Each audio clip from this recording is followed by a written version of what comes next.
कुनै पनि राजनीतिक दबाबमा कुनै पनि एक लाइन पनि नहटाउनुस्। आम जनतालाई एक ठाउँमा ल्याउँछ र सत्ता परिवर्तन गर्न सहयोग गर्छ यो फिल्मले। अनि मुभीमा चाहिँ हामी एक्चुअली डुबेको थियौँ। नेपाली मुभी एक्टर सम्भाला चाहिँ मलाई यो मन पर्यो। अहिले देशको अब ज्वलन्त विषय छ यो सहकारीको विषयमा हैन, र यो फिल्मले अहिलेसम्म नगरेको रेकर्ड कायम गर्छ मलाई लाग्छ। सत्ताका नेताहरूले सहकारी पीडितहरूलाई सम्बोधन गर्न सकेनन् भने यो यसरी नै विद्रोह जनविद्रोह उत्रिनेवाला छ देशमा। राज्यलाई झकझकाएको छ।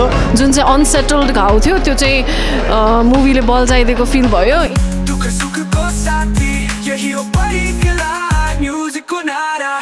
जस एकचोटि हेर्नुपर्ने फिल्म छ, राम्रो छ, सबैलाई हेर्नको लागि।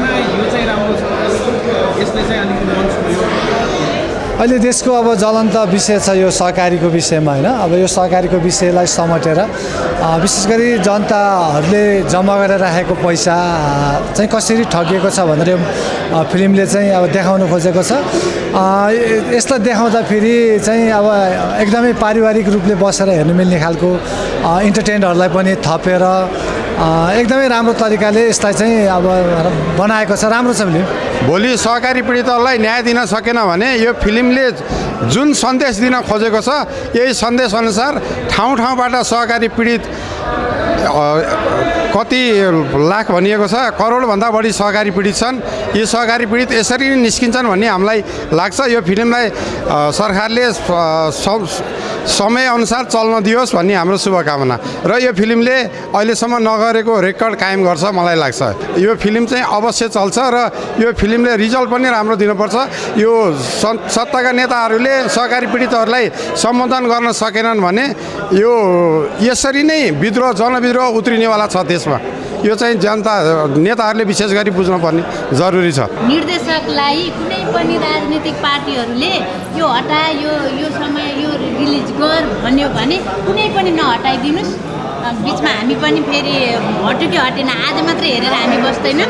यो कुनै पनि रिलिज भयो फेरि नेताहरूको दबाबमा कुनै हट्यो कि हटेन भनेर हामी फेरि अनुगमन गर्छौँ है। कुनै पनि राजनीतिक दबाबमा कुनै पनि एक लाइन पनि नहटाउनुस्। यदि फेरि नेपाली जनताले फिल्ममै चलेन भने पनि यसको कथा त सान्दर्भिक छ नि त, त्यो त हेर्न सकिन्छ नि त सबैले।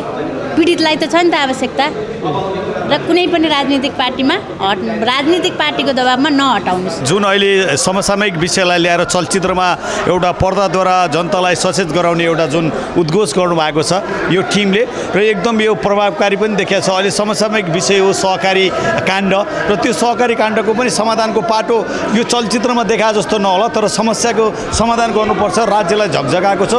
जसले आफू अगाडि नपरेर अरूलाई हैन पार्ने खालको प्रयत्न गरिरहेको छ त्योबाट बस्नुपर्छ र सहकारी पीडितले न्याय पाउनुपर्छ। त्यो एउटा दिनुभएको छ, त्यसको लागि धन्यवाद। अहिले भइरहेछ नि सहकारीमा यस्तै सेम कुराहरू घटनाहरू घटिरहेको छ हाम्रो समाजमा, प्लस अनलाइन स्क्यामहरू पनि बढिरहेको छ। त्यसबाट चाहिँ अलिकति अवेरनेसवाला थियो। अनि मुभीमा चाहिँ हामी एक्चुअली डुबेको थियौँ। नेपाली मुभी एक्टर सम्भाला चाहिँ मलाई यो मन पर्यो। यस्तो सबैजनाको एकदमै घाउ जुन चाहिँ अनसेटल्ड घाउ थियो त्यो चाहिँ मुभीले बल्झाइदिएको फिल भयो इन अ गुड वे।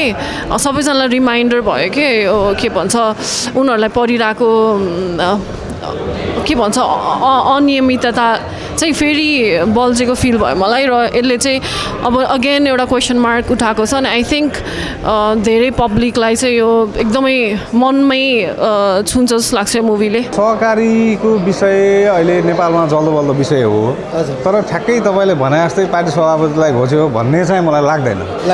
त्यो एङ्गलबाट म हेर्दिनँ। तर कुन एङ्गलबाट हेर्छु भने अहिले जति पनि सहकारीहरू अप्ठ्यारोमा परेका सहकारीहरू छन् नेपालभरि 500-600 होलान्, तर नेपालभरि जम्मा सहकारी करिब 35,000 छन्। 35,000 सहकारीमा 500 सहकारी अप्ठ्यारोमा पर्नु भनेको त्यो एक व्यक्ति हाबी भएर हो। र चलचित्रले पनि के देखाइरहेको छ भने एउटा टाउकोले गर्दाखेरि कर्मचारी अन्य पछाडिका सञ्चालक समितिहरू अप्ठ्यारोमा परेको देखाइरहेछ। त्यो एउटा बाटो रह्यो। अनि अर्को बाटो भनेको नेपालको निर्वाचन प्रणाली यति धेरै महँगो छ कि पार्टीको शीर्ष नेतासँग टिकट किन्नेदेखि लिएर त्यो आफ्नो खर्च उठाउने सम्मको त्यो करप्टेड बाटो नै राजनीतिक प्रणालीले देखाइरहेको छ भन्ने यो चलचित्रले देखाएको छ।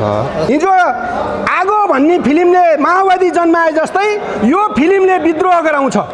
सहकारी पीडितहरूलाई एक ठाउँमा, आम जनताहरूलाई एक ठाउँमा ल्याउँछ र सत्ता परिवर्तन गर्न सहयोग गर्छ यो फिल्मले। त्यसकारण सबै जनताहरूले यो फिल्म हेर्नुहोला, यो फिल्म अपुग भएको कुरामा सुझाव दिनुहोला र नेपाली जनता सचेत हुँदै नयाँ विद्रोहको सुरु गर्नुपर्छ र यी शासकहरूलाई, यी महानगरमा बस्ने, यी प्रदेशमा बस्ने, यी सङ्घमा बस्ने शासकहरू आफ्ना छोराछोरी भ्रष्टाचार गरेर विदेशमा लगेर चाहिँ पैसा थुपार्ने, जनताका छोराछोरीहरूलाई शोषण गर्ने, विभिन्न बाहनामा गर्ने सत्ताधारीहरूलाई सफाई गर्दै नयाँ सत्ताको स्थापना गर्नुपर्छ भन्ने सन्देश दिएको छ।